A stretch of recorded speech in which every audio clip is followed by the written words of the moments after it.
आती है और भूकंप आने का कारण क्या है, इस सारी चीज़ को हम डिटेल से समझेंगे। तो सबसे पहले तो आपको ये पता होना चाहिए कि जो हमारी धरती है वो 4 अलग अलग भागों में बटी हुई है। यानी कि हमारी पृथ्वी 4 अलग अलग भागों में बटी हुई है। एक होता है इनर कोर, एक होता है आउटर कोर, एक होता है मेंटल, एक होता है क्रस्ट। जहाँ से भूकंप निकलती है उसको बोलते हैं इपी सेंटर, जहाँ पे भूकंप बनती है उसको बोलते हैं हाइपोसेंटर।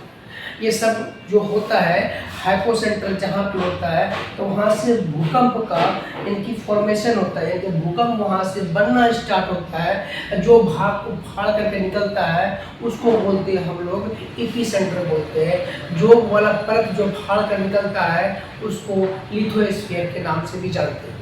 ठीक है, चलिए हम लोग समझते हैं। ये हमारे पास ये हमारा जो है पृथ्वी है, और इस पृथ्वी में देखिए जहाँ पे जो इपी सेंटर, जहाँ पे जो पृथ्वी को फाड़ करके जो निकला ऊपर वाला, ये जो हमारा है इपी सेंटर है। ये मेरा क्या है, ये इपी सेंटर है। यहाँ से भूकंप निकला, क्या हो गया, ये इपी सेंटर। और ये जो यहाँ पे है, ये जो मेरा फोकस है, ये मेरा क्या हो गया, फोकस। ये हमारा अर्थ का प्लेट है, इससे एक प्लेट दूसरे प्लेट। अब देखिए यहाँ पे जो घटना होती है वो कौन कौन सी घटना होती है आपको बता दें। फोकस समझ गए, एपिसेंटर समझ गए। एक होता है हाइपोसेंटर, क्या होता है, हाइपोसेंटर क्या होता है समझिए इसको। हाइपोसेंटर होता है कि जहाँ से भूकंप निकलती है, जहाँ से भूकंप निकलती है ना, उसको बोलते हैं हाइपोसेंटर बोलते हैं। अब देखिए, अब यहाँ पे जो भूकंप है, भूकंप के प्रकार कितने हैं, टोटल भूकंप के जो प्रकार है टोटल 3 प्रकार है। कौन कौन प्रकार है देखिए यहाँ पे, एक होता है पी वेव, एक होता है एस वेव, एक होता है एल वेव, है ना। ये भूकंप के प्रकार है। पी मतलब प्राइमरी, जो इनकी प्राथमिक जिसको बोलते हैं, एस मतलब सेकेंडरी जिसको द्वितीयक बोलते हैं, एल मतलब लव, यानी कि ये थर्ड वाली जो है लव वेव के नाम से जाना जाता है।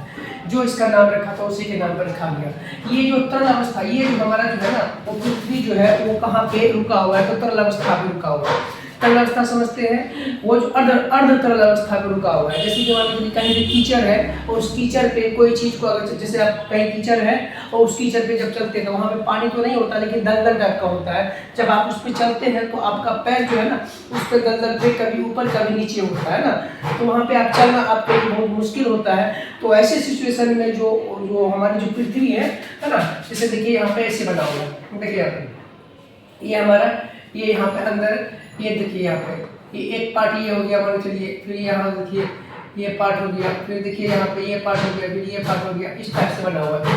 तो ये जो है ना, ये जो हमारी जो पृथ्वी है, आप देखिए हमारी जो पृथ्वी है वो कई भाग में बटा हुआ है। कहीं पे पहाड़ है, कहीं पे समुद्र है, कहीं पे जमीन है ना, कहीं पे डिजर्ट है, इस टाइप से है। कि हर पार्ट अलग अलग पार्ट में बटा हुआ। तो ये जो है अर्धतरल अवस्था पे, जो हमारा जो पृथ्वी है वो किस पे है, तो अर्धतरल अवस्था पे है। जब इस पे चलते हैं हम लोग जैसे दलदल पे, तो हमारा पैर ऊपर नीचे होता है। तो वैसे हमारा जो जमीन जो है वो धरती, जो हमारा पृथ्वी जो है वो किस पे है, तो तरल अवस्था पे है। वो ऐसे ऐसे करता रहता है, कैसे करता रहता है, ऐसे ऐसे करता रहता है, जैसे कीचड़ का वो चलते हैं ना, ऐसे ऐसे करता रहता है। ये लगातार की घटना होती रहती है। ये घटना जो है ना बार बार ऐसे होता है। इनकी दलदल की घटना जो है बार बार होती है। इसी घटना के कारण से क्या होता है, ये ही अगर जब तेज हो जाती है, इस तेज घटना के कारण से क्या होता है कि पृथ्वी है ना, जो यहाँ पे क्या होता है, एक भाग नीचे, जैसे कि जो प्लेट होती है टेक्टोनिक प्लेट जिसको बोलते हैं, एक टेक्टोनिक प्लेट कभी ऊपर चढ़ती है कभी नीचे चढ़ती है। इसमें कई सारी तरह की घटना होती है, जिसको हम लोग जो है ना सबका नाम सीखेंगे। तो कोई अगर कोई प्लेट है, ये प्लेट है, प्लेट दूसरे प्लेट से जब टकराती है, ये वाला प्लेट ऊपर चढ़ गया है ना, नॉर्मल हो गया। ये वाला प्लेट ऐसे टकराया, ये वाला नीचे चला गया है ना, ये वाला घटना होता है। और एक प्लेट ऐसा है दूसरे टकराया, इधर चला गया, इधर चला गया, पीछे चला गया। ऐसी ऐसी घटना होती रहती है और ये लगातार होती है। जब इसी में भूमि के अंदर जब गति तेज हो जाती है, इसलिए भूकंप आती है। जहाँ पे भूकंप बनती है उसको बोलते हैं हम लोग हाइपोसेंटर, क्या बोलते हैं उसको, हाइपोसेंटर। जहाँ पे भूकंप निकलती है उसको बोलते हैं हम लोग एपिसेंटर। एपिसेंटर क्या होता है, जो पृथ्वी के ऊपर वाला पार्ट को जो फाड़ के निकलती है उसको बोलते हैं हम लोग क्रस्ट बोलते हैं। क्या बोलते हैं, लिथोस्फीयर बोलते हैं, सॉरी उसको क्या बोलेंगे, लिथोस्फीयर बोलेंगे। ये हो गया। आप समझिए कि पी वेव और एस वेव और एल वेव, अब तीनों में क्या क्या डिफरेंस है इसको समझ लेते हैं हम लोग। पी वेव जो होता है प्राइमरी वेव होता है। प्राइमरी वेव का जो स्पीड होता है ना, स्पीड होता है प्राइमरी वेव का, वो 6 किलोमीटर प्रति सेकंड के रफ्तार से चलती है।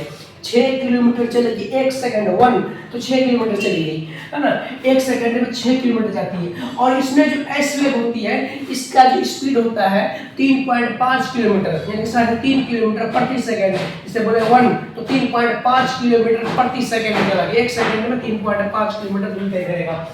अब यहाँ पे होता है एल वेव।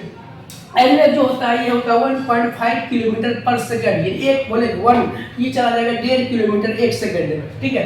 तो देखिए जिसका स्पीड अधिक होगा वो विनाशकारी कम होगा। ये इसका स्पीड क्या है, औसत है, इसका विनाशकारी भी औसत होगा।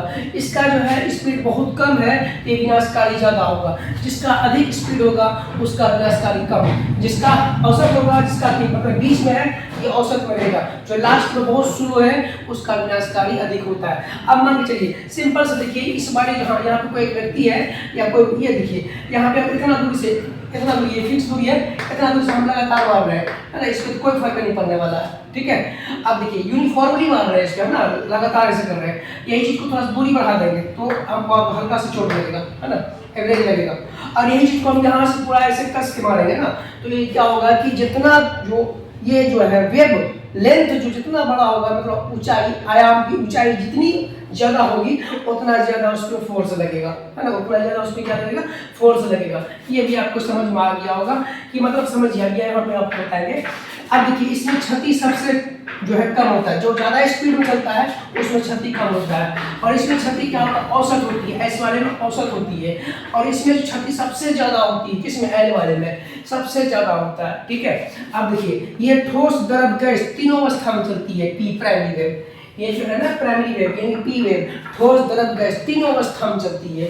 उसके बाद ये जो है ठोस और द्रव अवस्था में चलती है, एस जो है सॉलिड लिक्विड दोनों अवस्था में चलती है, ठोस, द्रव, गैस में चलती है। और ये जो है एल वेव जो है, ये जो है धरातल पे चलती है। सिर्फ कहाँ चलता है एल वेव, ये धरातल पे चलने वाली वेव, इसको क्या बोलते हैं, एल वेव, ये सतह पे चलने वाली वेव, इसको बोलते हैं एल वेव बोलते हैं, जिससे ज़्यादा विनाशकारी होती है।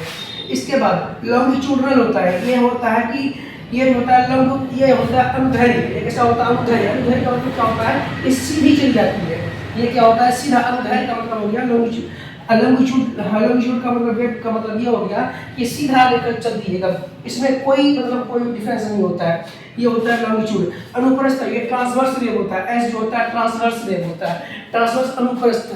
जैसे आप जो है ना, जैसे कि कोई जानवर चलता है तो उछल के, है ना, तो जैसे टमटम चलता है उछल के, तो वैसे समझिए कि ये हो गया आपका ट्रांसवर्स वेव कहलाता है। और ये अनुप्रस्थ वही हो गया, ये भी क्या होता है, अनुप्रस्थ वेव होता है। अब देखिए ये ट्रांसवर्स होता है। अब यहाँ समझिए ये पी वेव भी है, इसमें भी एल वेव है। यहाँ पे समझिए ये पी वेव का जो है, यहाँ देखिए ये जो है, ये यहाँ देखिए इसमें जो है आवृत्ति संख्या सबसे ज्यादा होगी। आवृत्ति किसको कहते हैं, ये देखिए इसके बीच का दूरी जो 1 2 3 4 5 6 7 8 9 10 11 12 13 ऐसे करके आवृत्ति संख्या इसमें सबसे ज्यादा है। इसमें देखिए आवृत्ति 1 है ना, 2 3 4 5 6 7 8, इसमें आवृत्ति संख्या कितना 8 है। इसमें देखिए 1 2 3 4 5, इसमें 5 है। आप देखिए इसमें जो आवृत्ति संख्या इसमें पी वेव में क्या होती है, अधिक होती है। इसमें आवृत्ति संख्या क्या होती है, औसत होती है। इसमें आवृत्ति संख्या क्या होता है, बहुत कम होती है। उसके बाद इसकी जो तरंग दैर्घ्य जो होती है, तरंग दैर्घ्य इसकी क्या होती है, बहुत कम होती है। तरंग दैर्घ्य क्या होता है, कम होता है। इसमें तरंग दैर्घ्य क्या होता है, औसत होता है। इसमें तरंग दैर्घ्य क्या होता है, ज्यादा होती है। हाँ, उसके बाद इसकी ऊंचाई बहुत कम होती है। इसकी ऊंचाई क्या होती है, बहुत कम होती है। इसकी ऊंचाई क्या होता है, औसत होती है। इसकी ऊंचाई क्या होता है, ज्यादा होती है, बहुत ज्यादा होती है। जब बहुत ज्यादा ऊंचाई होगा, अब देखिए समुद्र का जो लहर, जिसको करंट बोलते हैं, जिसको धारा बोलते हैं, जब वो चलती है ना, जैसे देखिए उसकी समुद्र के लहर की धारा जो है, तो अगर वो उसकी जो है मतलब जो है आवृत्ति संख्या या तरंग दैर्घ्य ऊंचा आयाम की ऊंचाई, आवृत्ति संख्या उसमें ज्यादा बन रहा है, समझ लीजिए कि सुनामी आने वाला है। समझ लीजिए क्या, सुनामी आने वाला है। इसकी ऊंचाई कम होती है, इसकी ऊंचाई औसत होती है। इसकी ऊंचाई क्या होती है, सबसे ज्यादा होती है। इसी कारण है P wave, S wave, L wave. अब देखिए कारण क्या होता है, यहाँ पे आपको पहले बता चुके थे, ये जो कारण है यहाँ पे तीन, हाँ ये प्लेट है और ये प्लेट है। ये प्लेट एक दूसरे के अगर ऊपर चल गया है ना, नॉर्मल घटना होगी। यही प्लेट अगर नीचे, ये प्लेट जो है, ये प्लेट अगर नीचे चला गया तो ये भी घटना हो सकती है। कभी एक प्लेट दूसरे प्लेट से टकराया, ये इधर चला गया, वो उधर, ये भी घटना होती है। कभी ये होता है कि उल्टा, कभी ऐसे चल जाती है, ये भी घटना होती है ना, कि जब एक प्लेट दूसरे प्लेट पे क्या होती है, ऊपर नीचे चलती है। इसी कारण से क्या होता है, भूकंप आता है। यही कारण से क्या होता है, भूकंप आता है। इसका कारण देखिए, नवीन पर्वत जो होता है वहाँ भूकंप बनने का, और प्लेट जो होता है वो विनाशकारी होता है यहाँ का। और मानव जनित कौन कौन से है उसको भी आप लोग बताइए, ठीक है। अब देखिए, नॉर्मल घटना है, रिवर्स घटना है, स्ट्राइक घटना है, और पाइवट फॉल्ट है। ये सब क्या है, भूकंप आने की जो प्रोसेस से होकर गुजरती है, ये सब है इसका टाइप्स ऑफ भूकंप में आ जाता है। अब समझिए, भूकंप जो है ना, आपको इतना पता चल गया कि भूकंप जो है कैसे आएगा, है ना, क्या कारण है ना, तो कहाँ से भूकंप, ये देखिए, क्योंकि पृथ्वी के हर एक जो कोर होता है ना, जहाँ पे देखिए ये प्लेट है, मान चलिए कि एक प्लेट है, जैसे मान लीजिए कि यहाँ पे एक प्लेट है, ये एक प्लेट है, और ये एक प्लेट है ना, और ये एक प्लेट है, फिर देखिए ये एक प्लेट है, फिर ये एक प्लेट है ना। ये सब प्लेट आपस में क्या होती है, एक दूसरे से टकराती रहती है, लगातार टकराती है ना। तो ये जो लगातार टकराती रहती है, ये